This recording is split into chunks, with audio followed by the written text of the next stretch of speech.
Hey folks. Let's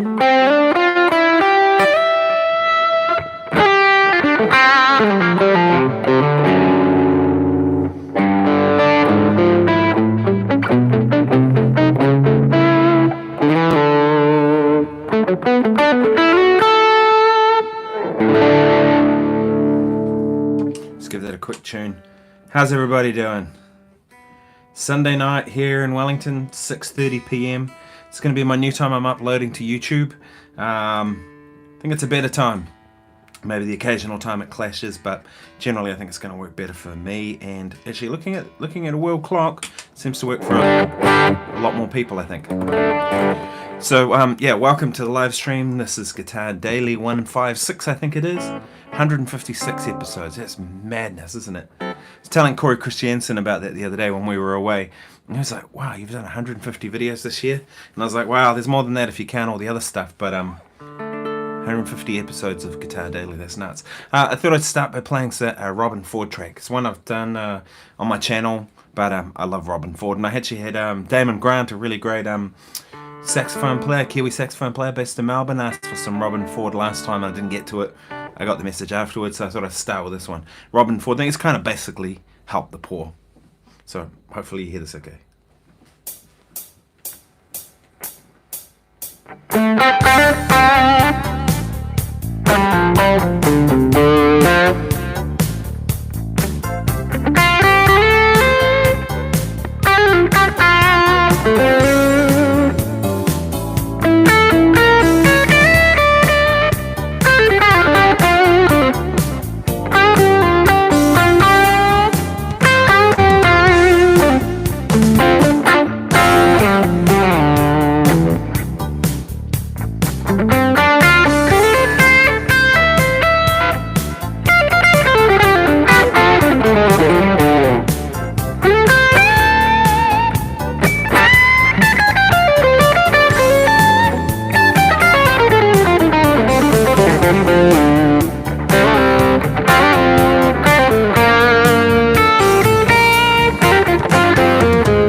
So that's the end of the track. There's a little bit of a glitch in that track. I don't know if you guys heard that, but I thought it was kind of interesting. It kind of just went, and that was like someone's obviously done a cut and a paste. But that's okay. That's totally fine. Let's see if I can find this because I can't see your comments otherwise.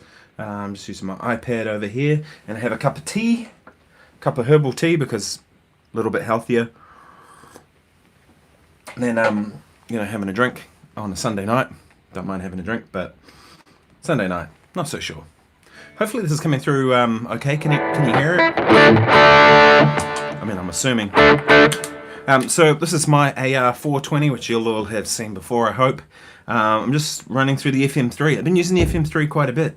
I find that it's really all I need. I don't think I need more than that for most of my stuff, right? I've got a BB preamp in front of it, but I've also got the BB preamp model in it. So if you have a look, this is the clean sound.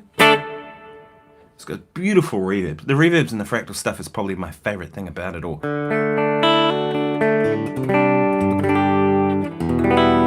Clean Fender amp. That's the humbuckers. Of course, if I split them.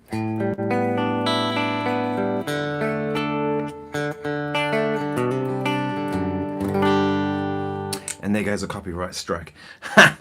Anyway, this is the next sound that I'd use, which is like a crunch rhythm sound.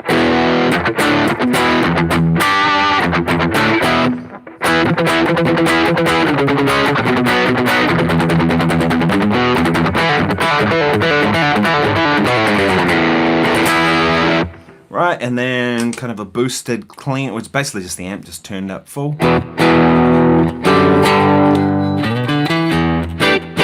It's a bit different than the...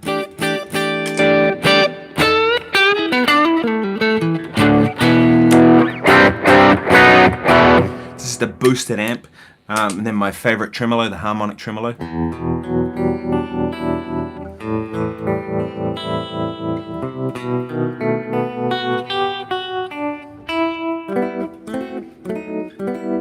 My lead tone, which is that Fender again, but with the BB preamp in front of it, all modelled of course, and delay. And for me, I'm pretty much, that sound, what I'm looking for is 4 echoes, so... And it dies off.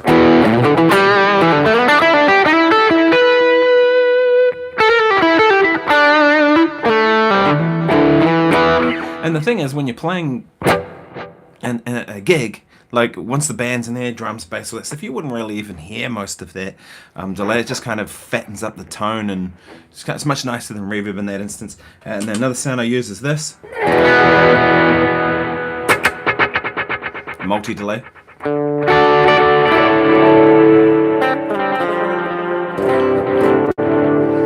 Alright, and then there's 2 more sounds I use, which is basically clean with a phaser. I do a lot of funk stuff.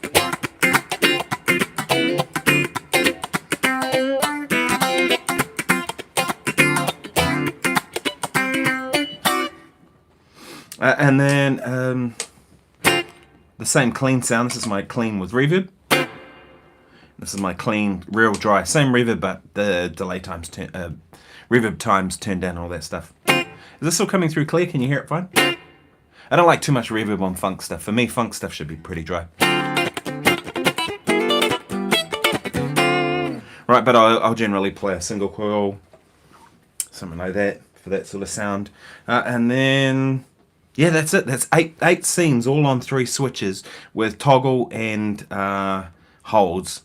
I don't need more sounds than that. That's pretty much everything covered.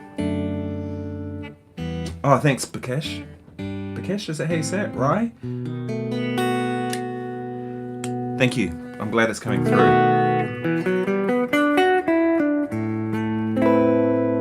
So that's all the sounds, and then I actually have running a separate BB preamp out the front,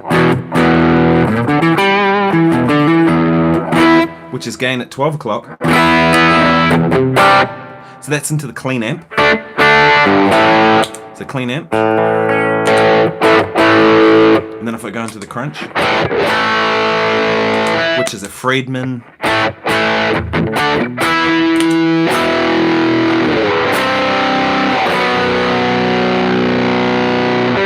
Pretty big. And then if I go into the lead tone, this is the lead tone, which is a BB preamp model. And then if I hit the real BB preamp into that as well,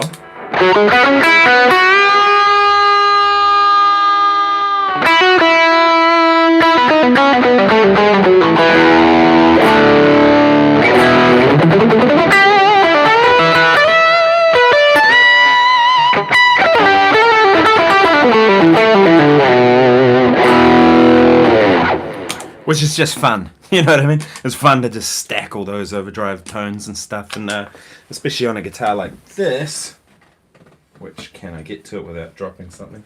There we go. There's always a smarter way of doing something, and trust me, I always find the hardest way to do it. So this is my AZ, or AZ as Americans would say.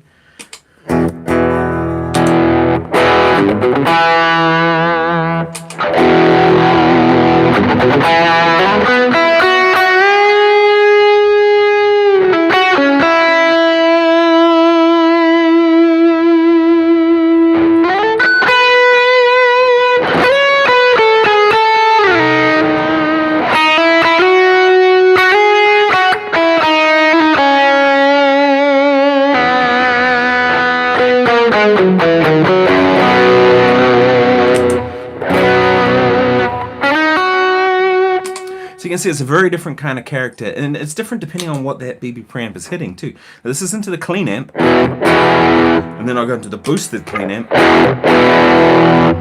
and then into the crunch amp. You see the character of all those changes. So that's a heap of sounds with just literally one pedal plus the FM3.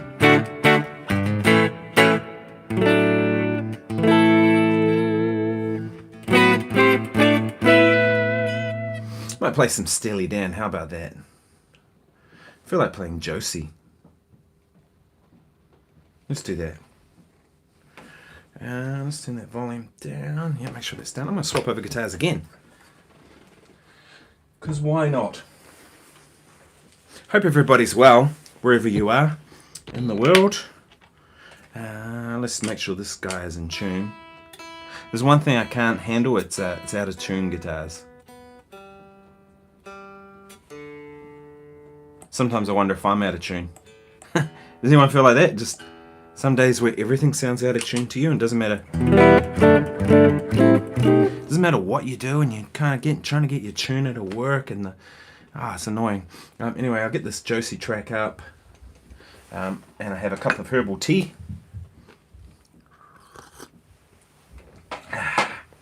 Sunday night here in Wellington, New Zealand, 6:30. I hope this is the one. No. That doesn't sound like it. This might be it. Nope. We don't want that. So look at this one. Oh, that's an advert. No doubt I'll get a copyright notice for this one.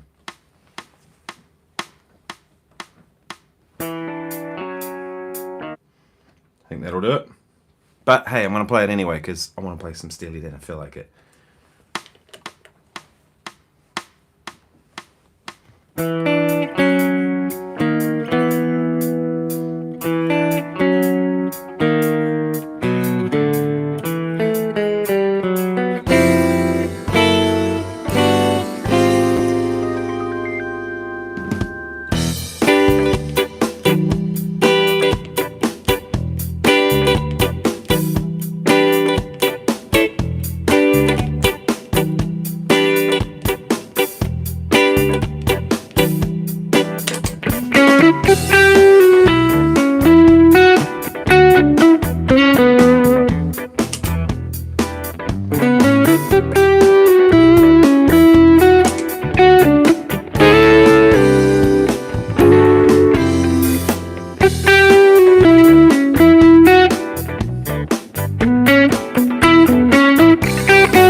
So yeah, that was Josie, When Josie Comes Home.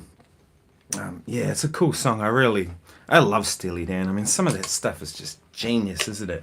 You know?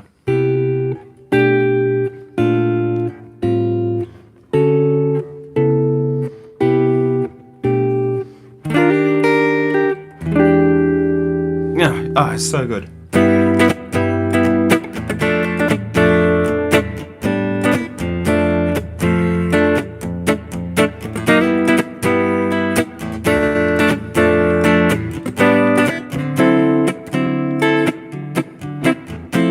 Hey, if you're liking this thing, give the video a like. It really helps my channel a lot. It just tells me that you're enjoying what I'm doing.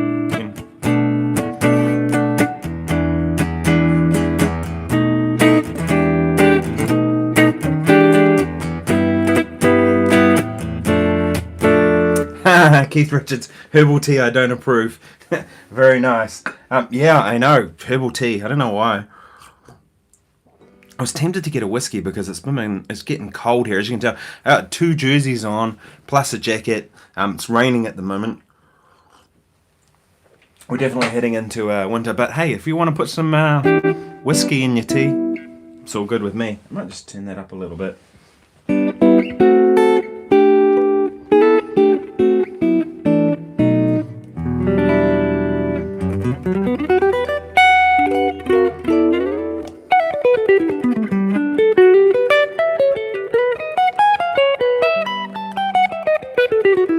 I really like playing stuff like that, like where you just kind of let go of your anything and just play, right? So you see there, I took something like a triad, like a B major triad, and just thought, what happens if I go up in tones?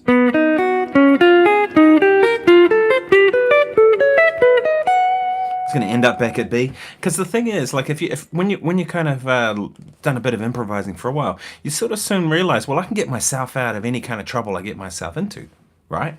So then it becomes like, well, what if I just kind of throw caution to the wind and kind of just go for something? And the cool things can happen out of that.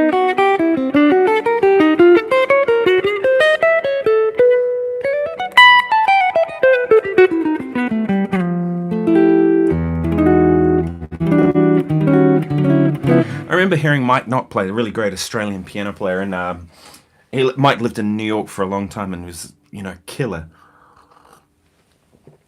player. Mike, for those who don't know Mike Knock, he was one of the first jazz musicians to ever use a Fender Rhodes in a jazz setting, I believe. And Mike, I took some lessons with Mike, and I knew Mike anyway, but I remember him. Cannonball Adderley, he was in the Cannonball Adderley group, and Schofield played in his band, those sort of things. But I remember seeing a workshop that he did, and someone said to him, can you play some free jazz? And he played this stunning ballad. It was just, wow, it just blew me away. And the thing I got out of that was I went, okay, well, just because you're playing free doesn't mean it can't have some kind of, let me rephrase that. It's often thought that if you're going to play free, that there are no rules anymore, and that's true to an extent, but you can also play in time, you can play pretty melodies, you can play, otherwise that's not free, is it? If you say that there's any kind of thing you have to do, well, that's not free, is it? The whole idea of free is you're free to do whatever you want. So he played this stunning ballad. I remember going away from it going, wow, and he probably took some risks he might not have done in another setting.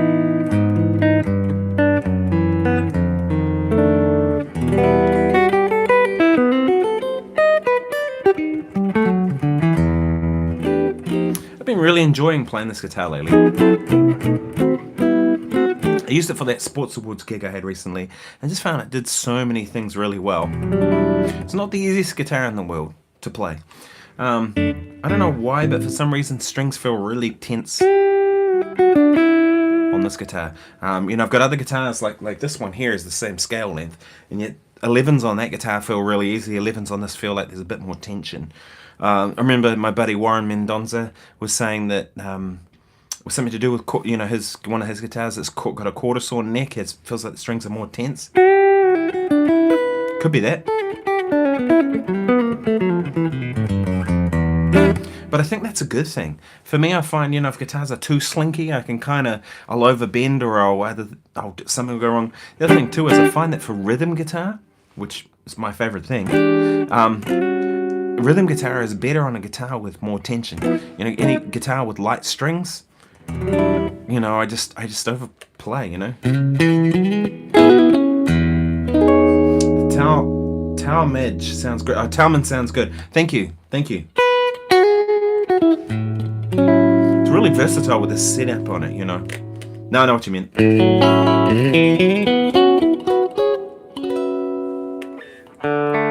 The one thing I wasn't sure about was the bridge pickup, because I'm such a humbucker and the bridge kind of guy, but, you know.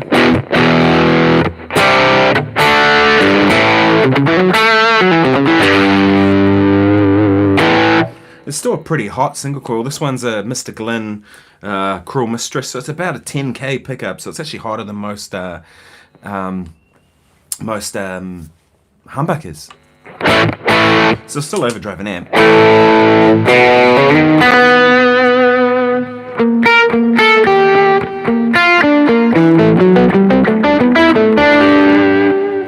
Same thing with light strings for me. I sound terrible. Yeah, I don't know. There's something about light strings that just don't. I think big strings, big tone, right? Now there of course there are things with that, like B.B. King, big tone light strings. You know, you can do it, but to me it's a feel thing more than anything. I find it feels like I have a bigger tone when I use heavier strings, and also too I feel like I'm not overplaying it. So I'm just going to untangle this. I hate wearing in-ears, but needs must for this kind of stuff. Yeah, I just find that when I have lighter strings, I tend to overbend. Also too, I sort of feel like rhythm guitar is significantly harder on lighter strings. Maybe it's just me.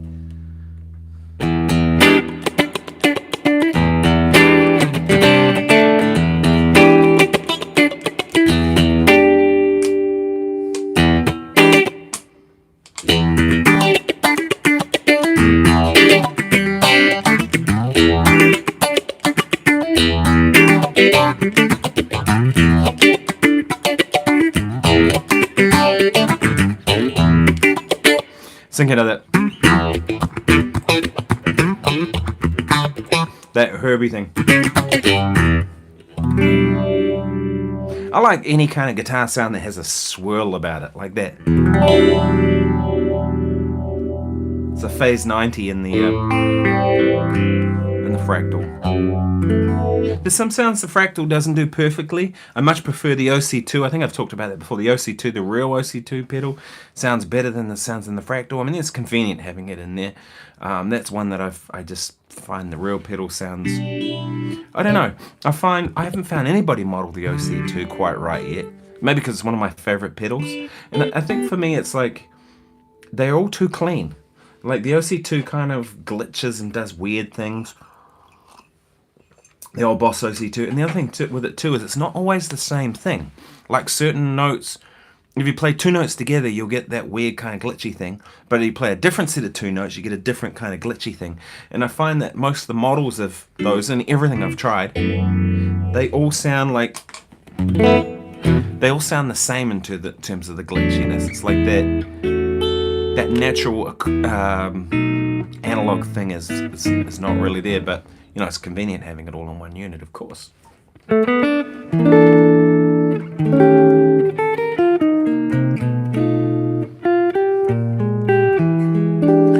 think mini humbucker in the neck is my favorite thing ever. I think that's why I like this guitar so much. These are all Mr. Glenn pickups, by the way. That's his mini humbucker. It's about a 6.6K, so it's really like a single coil in terms of output, but dead quiet because it's a humbucker. And even if I go onto like the lead tone, right, go to the bridge pickup, right, it's quiet. So it's like I really like that. About the 6.6K. That one's about the same. This is this Tui pickup, and this one here is the hotter. I think it's called a Cruel Mistress, and it's about a 10K pickup, which I was a bit unsure about. I thought it wouldn't balance very well, but actually it's been quite the opposite.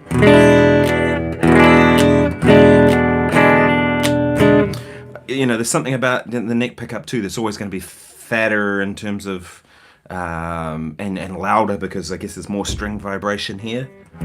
So I always find you need a weaker pickup in the neck than you need in the bridge. So 6K, 10K.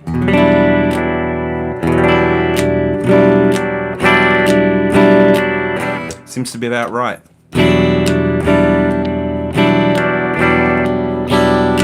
And I find that that's kind of a hard thing to do. Often what I do if I have the guitar with two humbucker, what I do is put the neck humbucker right down to try and balance it. Well, with this I don't have to. The problem with putting the neck humbucker down too much is that you lose that top end.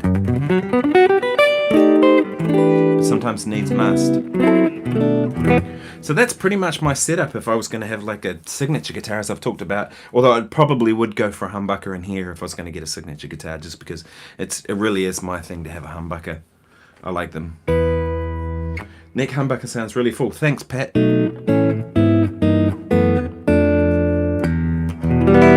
I could do a whole gig with just that neck humbucker, I reckon. Especially a blues gig.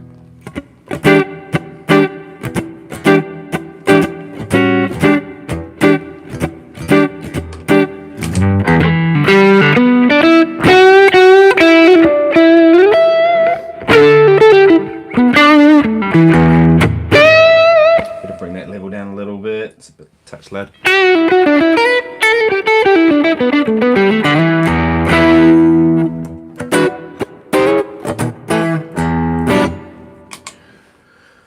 Humbucker with split coil in the bridge. Yeah, that's what I would do. I'd go for a humbucker. I'd go for something that's kind of like a slightly hotter path, on the hotter side of a path, like about 8 point something K, and then I'd have a split on a switch.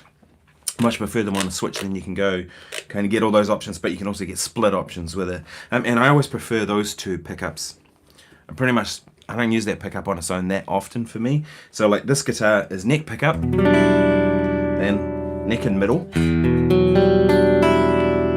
and then neck and bridge, like a tally. Then that one is middle and bridge, and then bridge. And I'd have a coil tap on it if it was a humbucker. And a coil tap as opposed to coil split. I don't tend to like coil splits as much, but coil tap tends to sound a little fuller to me. I think because if you tap it, you don't lose quite as much. I don't want half a pickup. I think that's an interesting thing Paul Reed Smith are doing with those DGTs, David Grissom models. Interesting too, isn't it? The guitar's kind of more famous than he is at this point, it seems. Like those guitars have really taken off, which is awesome. It's testament to how good design it is. But the way they coil tap, I think it's like a 75% coil tap rather than a full coil, rather than 50%. See, it's kind of like taking your guitar and doing this.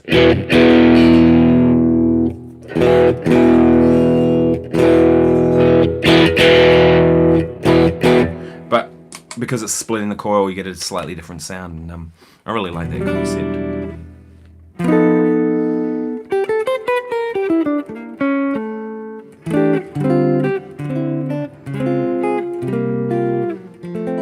Hope this time works better for people. I'm liking the 6:30 thing.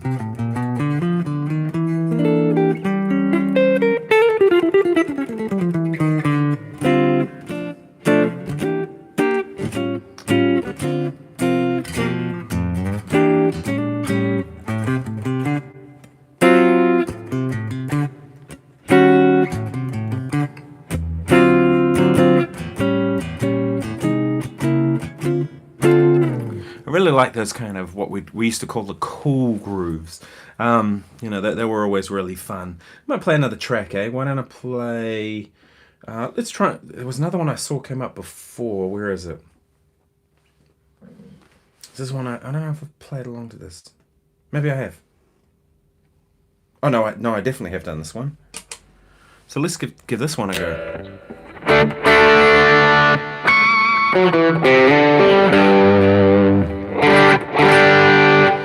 Although I'm going to tune first because out of tune guitar is no fun for anybody. But this is the Talk to Your Daughter backing track type thing that's on YouTube. All these backing tracks are just YouTube. That's where I mostly get mine from. Sort of shuffle type thing in G. Let's hit this one, eh? Let's have a look. Can you hear the teenager in the background?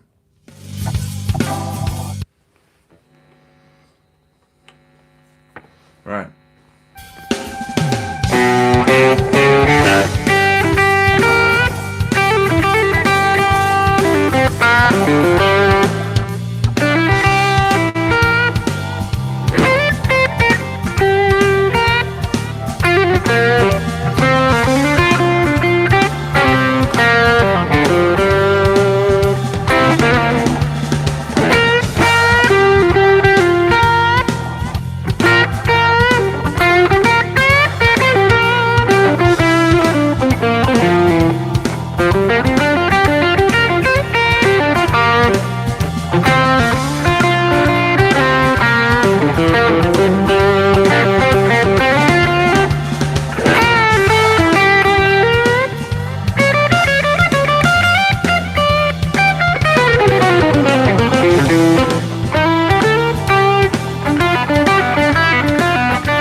So yeah, that was a little bit of a sort of a talk to your daughter type backing tracks. This one on that was Jam Tracks channel, which is one I've played to a bit on YouTube. It's pretty cool. I find that funny. I saw there's a comment here saying, "Hey, those are my licks from Keith Richards." What, didn't Keith Richards steal most of his licks from someone else? Muddy Waters and Chuck Berry and people like that. But fantastic. What a great guitar player he is, you know.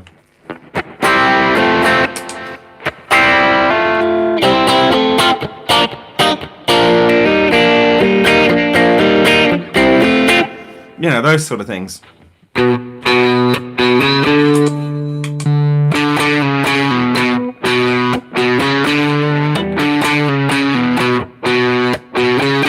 Your guitar is tuned too good, though. I only tune once in 25 years. Brilliant. Yeah, thanks, Keith. It's funny, I had someone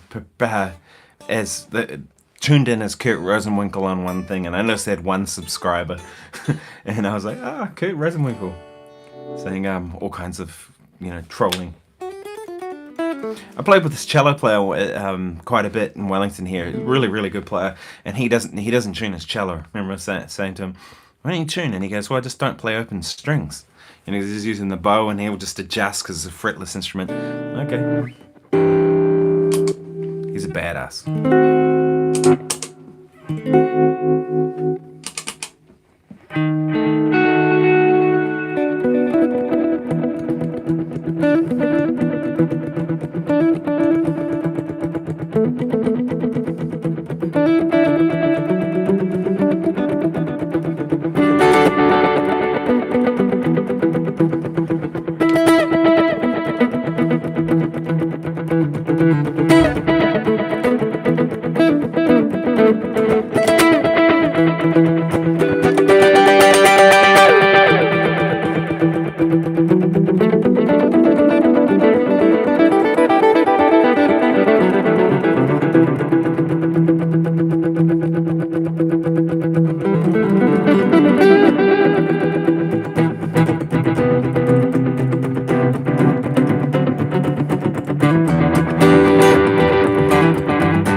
So I really like that kind of multi-delay thing. That's one of my favorite sounds in the Fractal.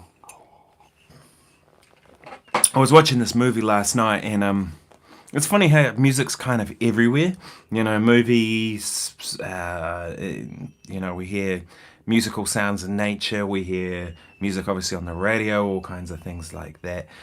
Sorry if you can hear the dog whining out there. He's a bit like that. He can hear me talking, and so he's like, oh, who's he in there talking to? And I'm like, all right. But I was watching this movie last night, and sometimes you hear these kind of chord progressions in movies, and to me, like, everywhere I can kind of extract music is a good thing. You know what I mean? So I was watching this movie. It was a bit of a horror movie. It was pretty predictable. It was a Polish film. I can't remember what it was called. It was on Netflix, but it had this chord progression that went right, and the melody was right.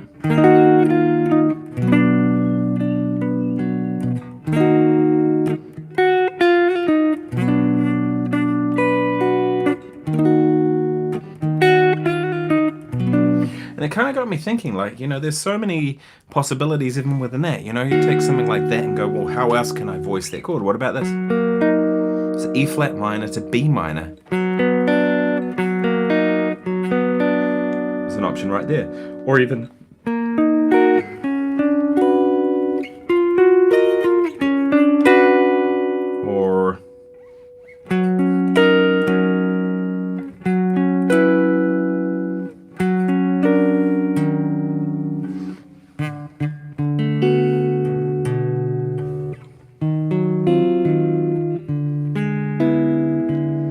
So like that, right? E flat minor could be this.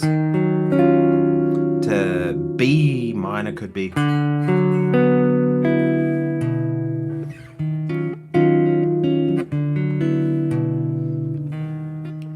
Yeah, and then the rest of the chord progression, so it was E flat minor to B minor, and then it went F sharp minor to A minor, F sharp minor, A minor, then E minor, G minor, and then E minor, F minor. Took it back to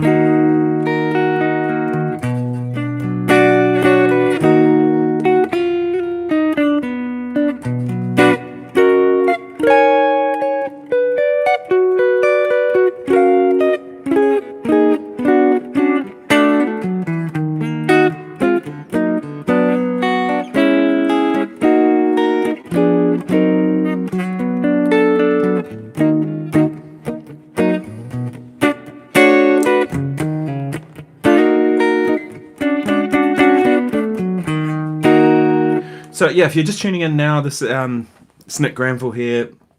from Wellington, New Zealand on Sunday night. Please give this video a like. It all helps let me know that you're actually enjoying what you're seeing. And if you haven't subscribed, please do all of that kind of stuff too, because I post every day on YouTube. And Sunday's going to be my Sunday at 6:30 p.m. New Zealand time. Will be my regular time that I do YouTube lives. And maybe the occasional gig, like if I can kind of sneak my phone on a music stand or something and bring you along for the ride, I will.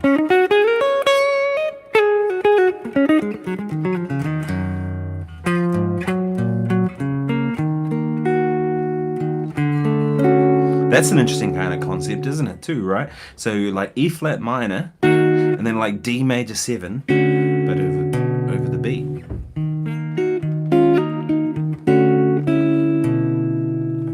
Or even E flat minor over B flat.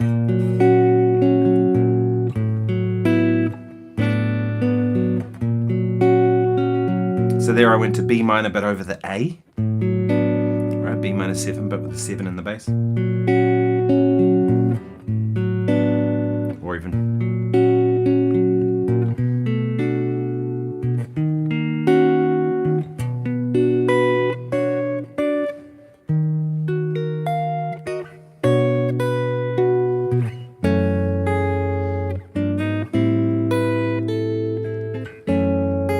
So it's interesting, kind of like, you know, I'm always into that. Like if I hear some little chord progression, I kind of got to figure it out and what it is, and then I'll explore that for a while. And that's a lot of what my practice is now, is kind of collecting and gathering things and going, right, this is, what's this cool little idea? How can I use this? How can I make music out of it?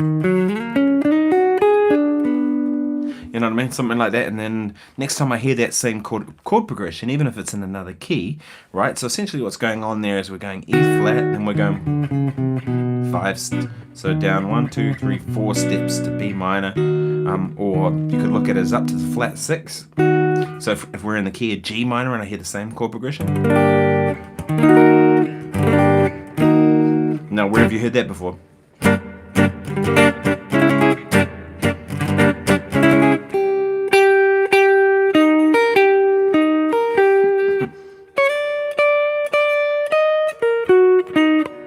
Right? And then it goes. Right? So that kind of progression can be very incredibly sad, like that movie. Or it can be heavy, like Darth Vader. So on New Year's Eve, we did a whole lot of Star Wars things on the waterfront with the orchestra. So it was orchestra, rhythm section, and singers, and we did like movie soundtracks and stuff. And we had a small orchestra. It was only 9 strings in the end, which I thought was undergunned for what we were doing. But the arranger Daniel Hales had said, play heavy distortion. So I kind of went.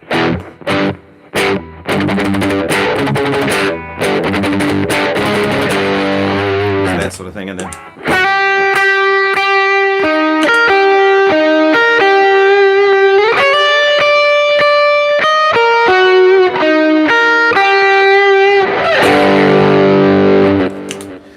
It's kind of like, wow, did ask for it. I asked the guitar player to play with heavy distortion and really loud. Well, that's what you're going to get.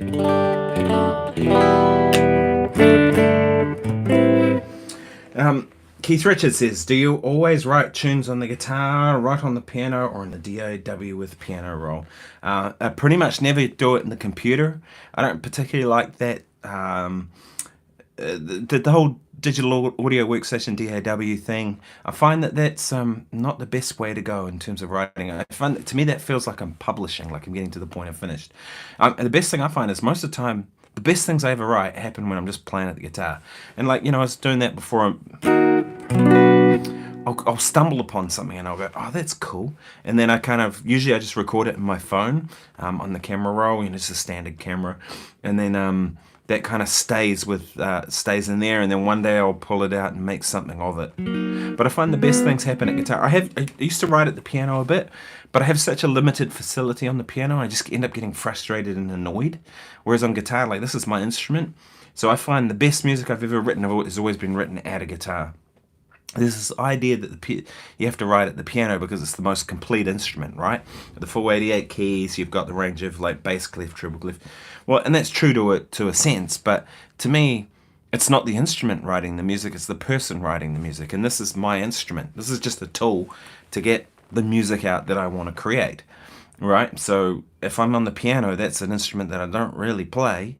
I can play a bit, but the music's not as good. It really suffers for it. So I find just sitting at guitar. Sometimes acoustic guitar is the best thing I find. The ideas I come up with on there are the best. And usually it comes from just playing around. Maybe I'll be like something like this, and then I'll go.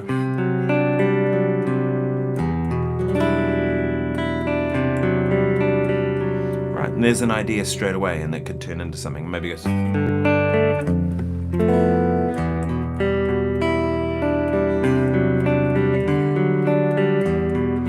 mean, because at the end of the day, I'm an improviser, right? That's kind of why a lot of times why I play jazz stuff. I'm an improviser, but I wouldn't really ever consider myself a jazz musician. I've never liked that term. People have this idea as soon as they hear jazz of like, some old timers in the corner of some cafe playing bebop stuff, which isn't what I do, right? I mean, I can play I know a lot of bebop tunes, but I'm not it's not my voice in music. But to me, I associate improvisation with jazz. And so therefore, that's why I still consider myself a jazz musician to some degree. And so being an improviser, something like that.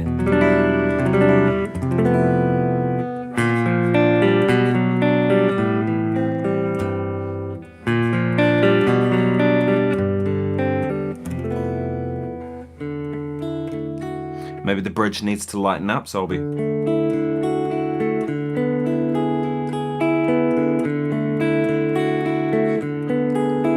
then I want it to kind of change direction.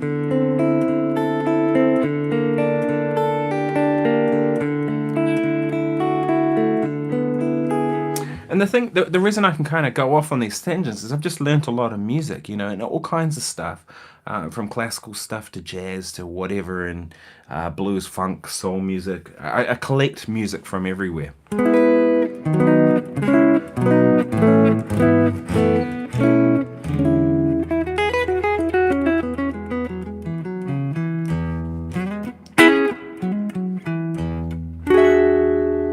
And so I kind of like something like that. It's just an idea that I probably learnt from some song.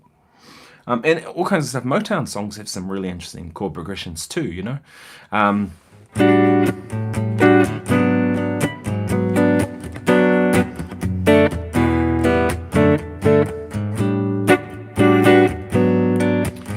ain't no mountain high enough.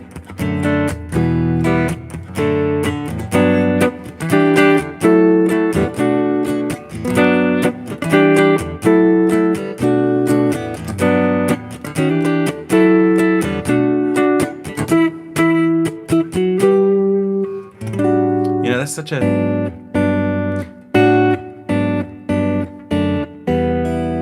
cool chord progression. I've heard that called D over A. To me, I really think of it as A13 sus, A flat minus 7 flat 5 to G major 7. Do you, Jade Owen says, do you dig on the whole Barry Harris thing? Six diminished harmonization. Yeah, I love that whole stuff that Barry Harris does. Makes a lot of sense. And I remember when I first saw that video of Barry Harris talking about that. I think I saw it on YouTube or wherever it was kind of being shared around. It made a lot of sense because that was sort of some stuff that I'd heard, but I didn't really quite understand, I don't think. And but I didn't really have a name for what it was. And then I saw that come up and I was like, that's what that is. To me, it's like he had a way of making things, Barry Harris had a way of making things really simple. Do you know what I mean? And music is simple when you think about it. It becomes really complex a lot of the time because people make it as such. It doesn't need to be. Do you know what I mean? Music should be able to be broken down to its simplest kind of elements. The complexity comes in the expression, I think, and that's the thing that kind of takes time and years. That's why for me, I never discount any forms of music.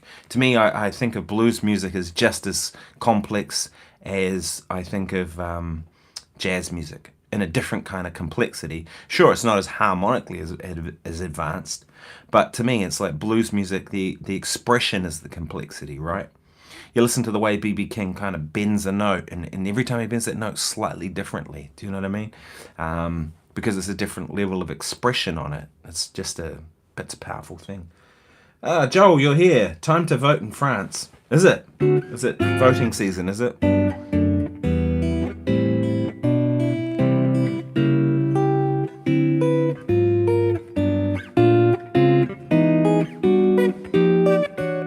I find progressions like that really interesting too. And I'll kind of explore something like that for a while.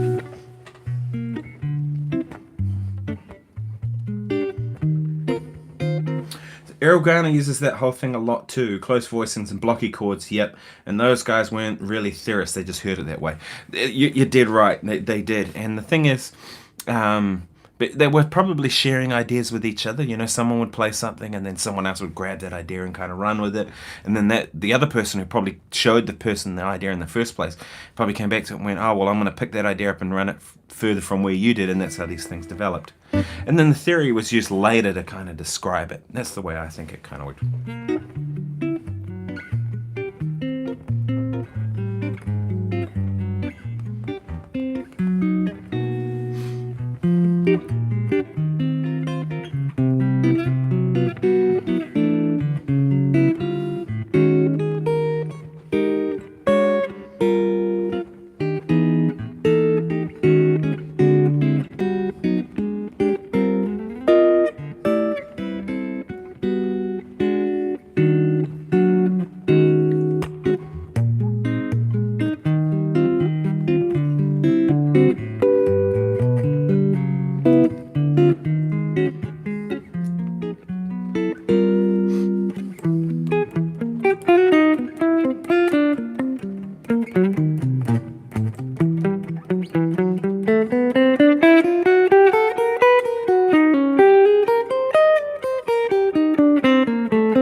Kind of knew how to play that tune until I spent a week with Mike Stern on tour, and we played that every day. And then by the end of it, I was like, I kind of get this now.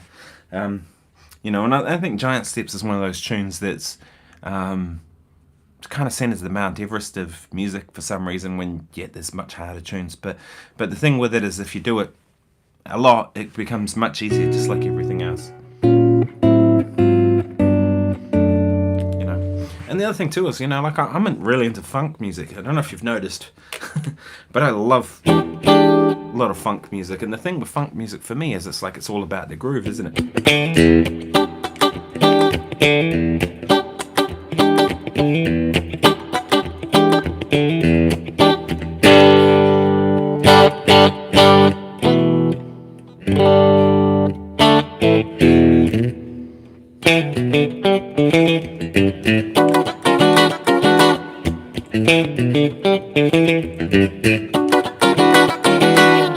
You know, sing a simple song or anything like that. Those are just fun things to play.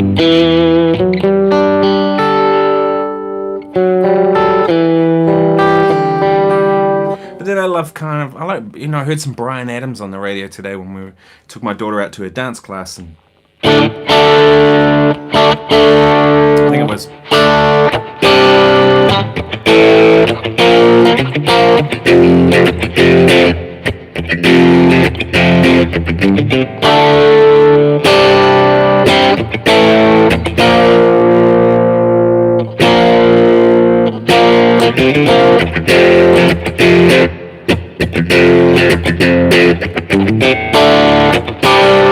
this ugly guitar has a nice sound.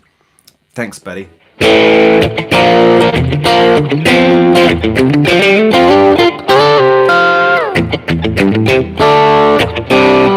Is it ugly? What do you guys think? Is this an ugly looking guitar?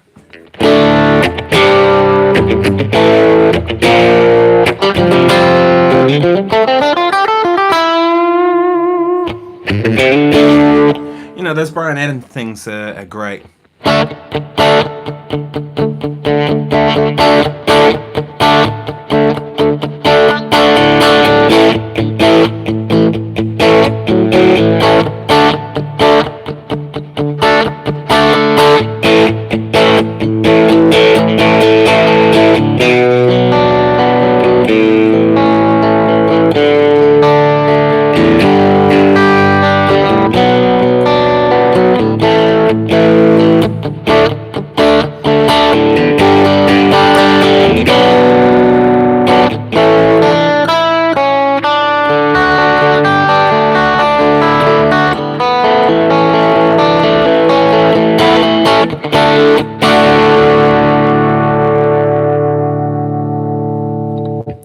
of interesting, that tone, isn't it? I'll swap over to a humbucker guitar. I'll put the ugly guitar down just for you.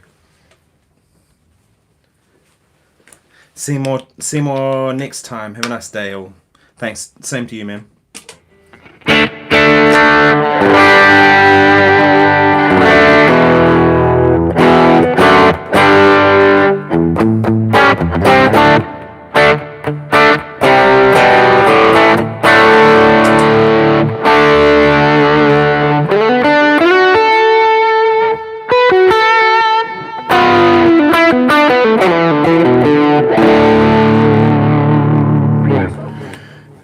Jade Owen says, when I started playing in the early 90s, that Bryan Adams sound had a big impact on me. Yeah, me too. I love the way it sounded driven and clean at the same time. I think that's kind of the sound, isn't it? Like that sound that I'm using there is actually the same amp. It's this amp.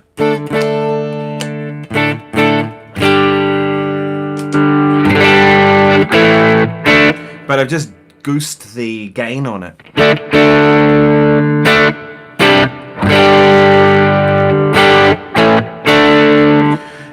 And you know, so basically just turn the amp up on full. Now I'm doing it virtually. And I really like that kind of sound. To me, that's a very blues rock kind of tone. If you play light, or even turn your volume down a little bit.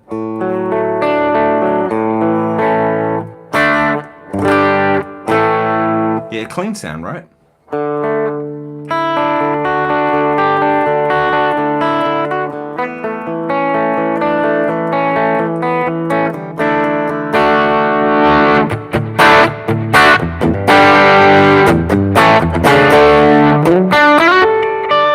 Watching from Western Australia. Hey, Charlie Music.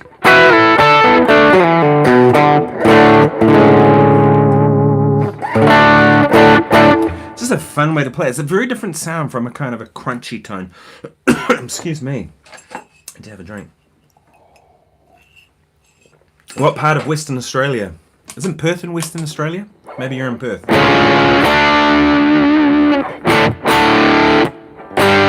That kind of tone is very different, you know.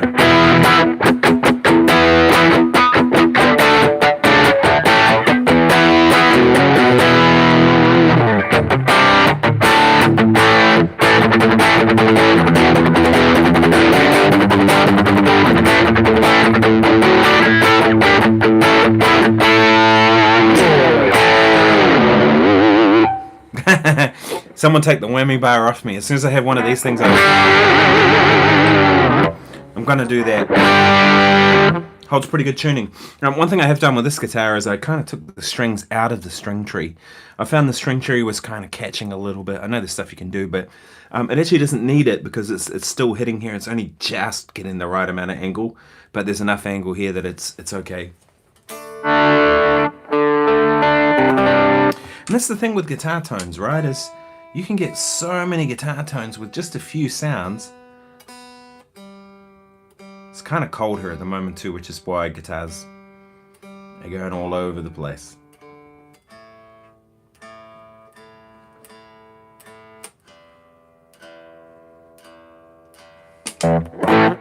Doesn't help that you kind of go whammy bar mad too. Isn't it interesting? If you look at the color difference of these necks, that's a maple neck and that's a roasted maple neck. Same material, how different it looks when it's roasted, right? Completely different. Feels different too. This has essentially no finish. I mean, look at how dark it is.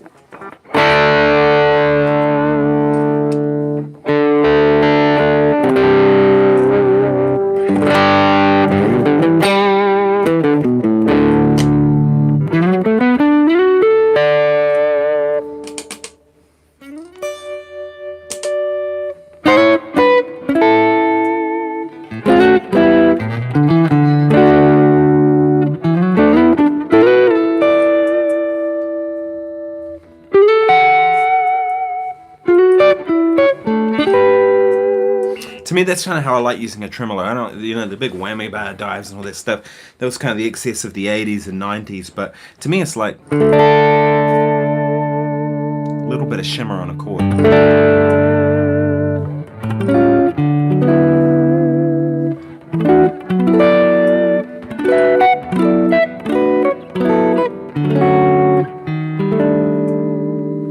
South Fremantle. Oh, cool.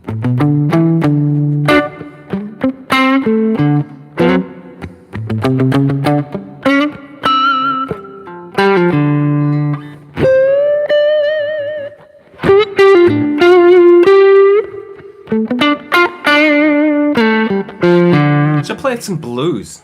Kind of feel like playing the blues. As you would have heard just then, I said, let's grab this guitar. And I'll go to this. Play some blues.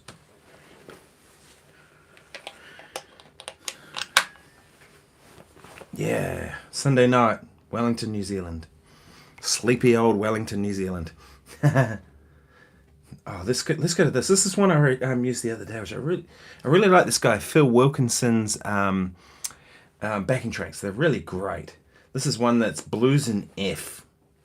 You would have seen the other day. It's organ and drums, so organ trio type thing. Oh, I should tune actually. Let's tune this guitar because it's probably, yeah. See what I mean? It's cold, man. And the thing is, when it's cold, your hands are warm, and your warm hands touch the guitar, and then as soon as you put it down, it'll move around a little bit. Let's go with that tone.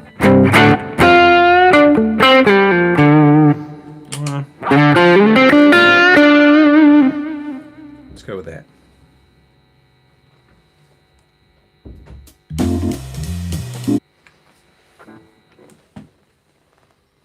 Right, blues in F.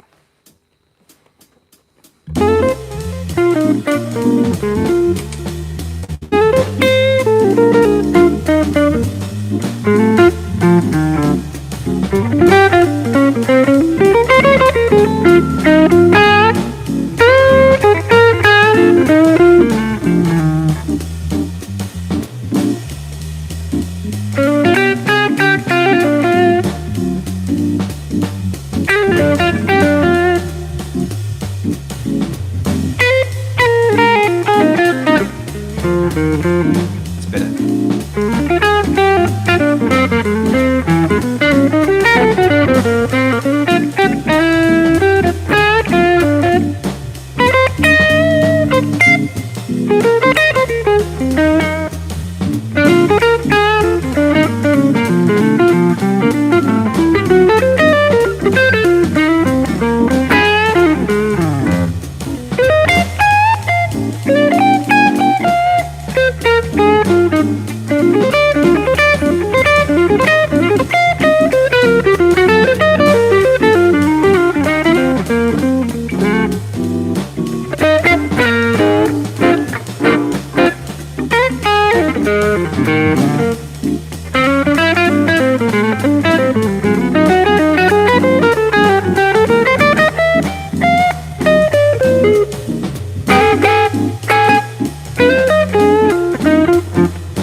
So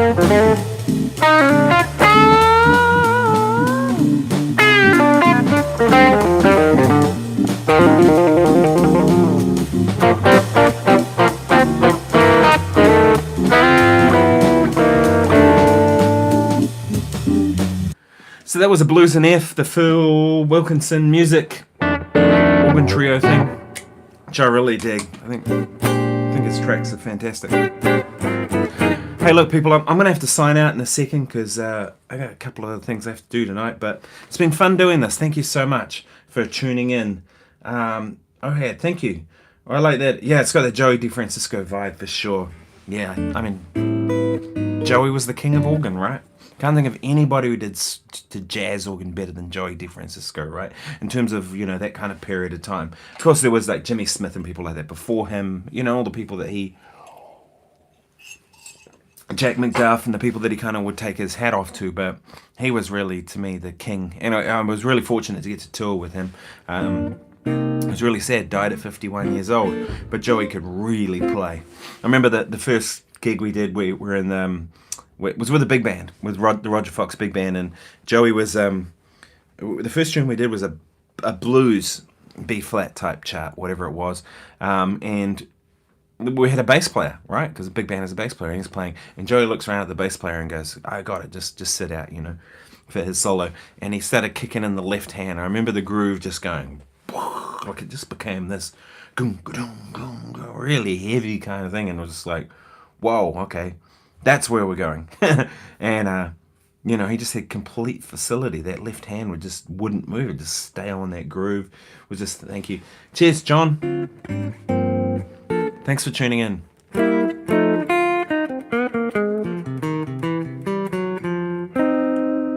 And Joey just, you know, he had it, and he had it from a young age too. He was amazing. So I love playing organ trios. It's probably my favorite format. You know, it just works for guitar. There's something about the sound of an organ and a guitar that blend together in a certain way that's just awesome. So anyway, I'm going to have to tune out for the night, people. So thank you so much for tuning in to watch me and doing this, and your questions and your comments. I mean, you're all awesome. Even if you think my guitar's ugly. Just kidding, my Frenchman